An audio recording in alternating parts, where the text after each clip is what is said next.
Bill को पढ़ा नहीं, कितने पेज का बिल है पता नहीं।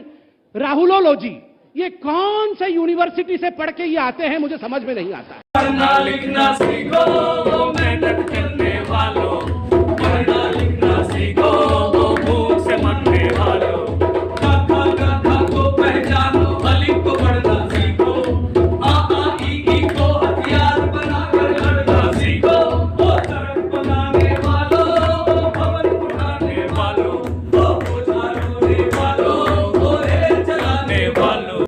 संबित जी, देश में जो हो रहा है,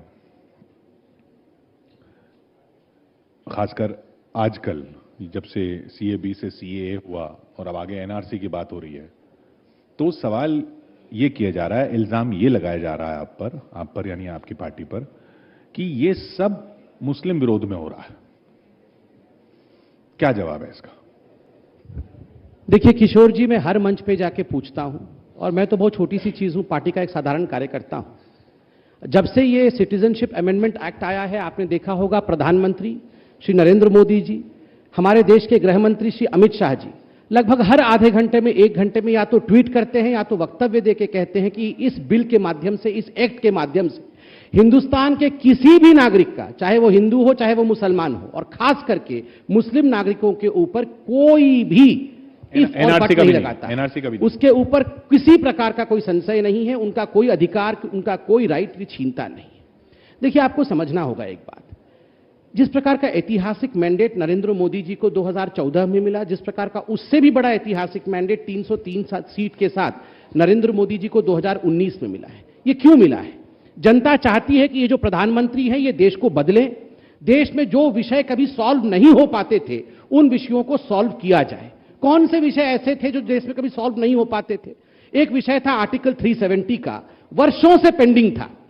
खुद नेहरू जी कहते थे अनुच्छेद 370 अच्छी बात नहीं है, वो टेम्पररी है और घिसते घिसते घिस जाएगा, मगर घिस जाएगा। कोई भी उसे घिस के समाप्त नहीं कर पाया। रोज डिबेट में आप 2014 में, उससे पहले भारतीय जनता पार्टी के प्रवक्ताओं से, मंत्रियों से इत्यादि से पूछते थे आप कब हटाओगे आर्टिकल 370, इसका जवाब दो, कैसे हटाओगे, पूछते थे ना किशोर जी। अब हट गया तो सब लोग पूछते हैं जो ऑपोजिशन में, क्यों हटाया भैया, क्यों हटा दिया, देश चल रहा है? देश जला नहीं। अब सिटीजनशिप अमेंडमेंट एक्ट को लेके मैं तो उसको एनआरसी के साथ जोड़ता नहीं हूं, कुछ लोग एनआरसी के साथ जोड़ रहे हैं, मैं उसको जोड़ के जवाब देता हूं। इतने वर्षों तक, 70 वर्ष हिंदुस्तान के हो गए, 70 वर्षों तक हिंदुस्तान के पार्लियामेंट में, हिंदुस्तान की सड़कों पर यह डिबेट चलता रहा कि घुसपैठिए हमारे देश में आ गए। बहुत सारे घुसपैठिए पूरे देश में फैले हुए हैं।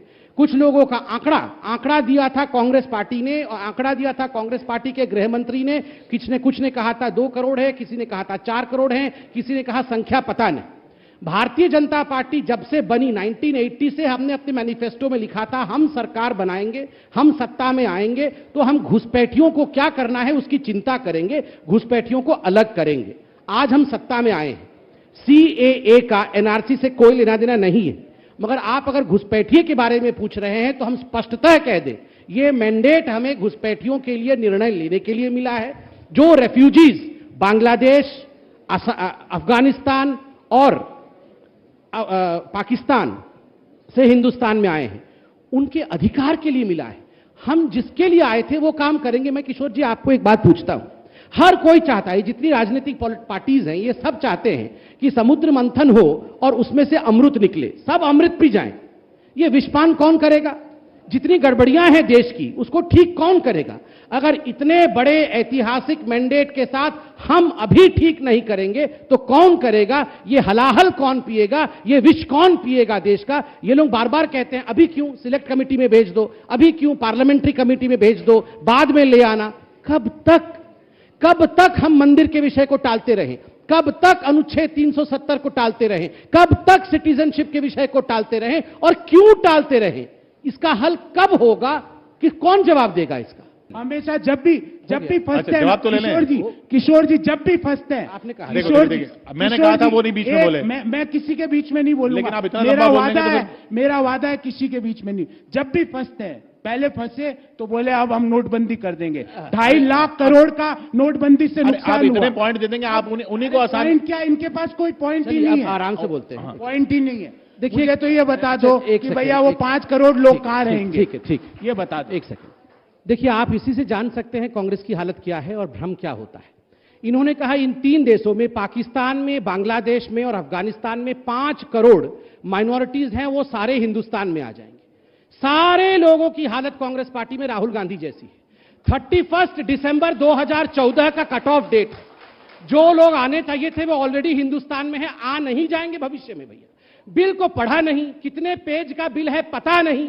राहुलोलॉजी, ये कौन से यूनिवर्सिटी से पढ़ के ये आते हैं, मुझे समझ में नहीं आता। जिस प्रकार के राहुल गांधी हैं, बिना कुछ जाने वक्तव्य देते हैं, ठीक उसी प्रकार के प्रवक्ता भी हैं। 31 दिसंबर, मेरे साथ 5 बार बोलिए, क्योंकि अभी जाके आप भ्रम फैलाएंगे। बीच में नहीं बोलना है, मन में 5 बार बोलिए। मन में हंस के दिखाओ, हंस के दिखाओ मन में। हाँ, मन में हंस के दिखाओ, हंसो। माफ करो। 31 दिसंबर 2014, 31 दिसंबर 2014, 31 दिसंबर 2014 तक जो लोग हिंदुस्तान में अनेकों दशकों से ऑलरेडी आ गए हैं, उनको नागरिकता देंगे। और एक बात, 18 दिसंबर 2013 को डॉक्टर मनमोहन सिंह ने हिंदुस्तान के संसद में, राज्यसभा में खड़े होकर एक वक्तव्य पढ़ा। उस समय आडवाणी जी हमारे डिप्यूटी प्राइम मिनिस्टर थे। मैं वो चिट्ठी लेके नहीं आया, अमित शाह जी ने वो चिट्ठी पढ़ी थी। मनमोहन सिंह जी ने कहा, मैं अपील करता हूं आडवाणी जी, ये जो बेचारे हिंदू, सिख, जैन, बौद्ध, ये 3 इस्लामिक देश से आए थे, इनको नागरिकता कब मिलेगी?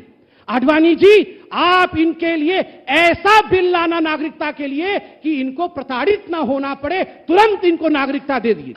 अब जब आज नागरिकता मोदी जी दे, सोनिया जी तो सुनी नहीं, समझ ही नहीं पाई होंगी मनमोहन जी क्या बोल रहे हैं, तो समझ ही नहीं पाई, किया नहीं। और आज अगर जो मनमोहन जी मांग रहे थे वो मोदी जी दे रहे हैं, तो हाय रे, मार डाला मुसलमानों को, मार डाला मुसलमानों को। मुझे बताइए, आप मेरे से इतना कुछ जानना चाहते थे, मुसलमानों को कैसे मार डाला भैया? हिंदुस्तान के मुसलमान का कौन सा अधिकार छिन जाएगा? आपने दूसरा सवाल पूछा कि मोदी जी कैसे जानेंगे कि पाकिस्तान में हिंदुओं के ऊपर प्रताड़ना होती है। सोनिया जी नहीं जान सकती है, मोदी जी जानते हैं कि पाकिस्तान में हिंदुओं के ऊपर प्रताड़ना होती है, इसलिए संख्याओं के आधार पर बात की गई। 23% हिंदू था 1947 में, वो घट के 1.5% रह गया। ये राहुल गांधी वाले समझ नहीं पाएंगे आंकड़े क्या होते हैं। दूसरी बात, मैं आपको जवाब देता हूं, वो सोनिया, अंत कर रहा हूं, वो सोनिया गांधी जो बाटला हाउस एनकाउंटर में आतंकवादियों को मृत शरीर देख के 3 दिन तक खा नहीं सकती है, 3 दिन तक सो नहीं सकती है, वो हिंदू, सिख, बौद्ध, पारसी के ऊपर क्या अत्याचार पाकिस्तान में होता है वो समझ नहीं पाएगी, कतई समझ नहीं पाएगी। इसीलिए पाकिस्तान में हाफिज सईद कहता है, I love Congress party, I love Congress party. ऐसे ही थोड़ी हाफिज सईद प्यार करता है आपके पार्टी से, और कुछ पत्रकारों से भी प्यार करता है हाफिज सईद। आप जानते हैं ना किससे प्यार करता है? जवाब दे दूं? गजब बेइज्जती है, दूल्हा को नाश्ता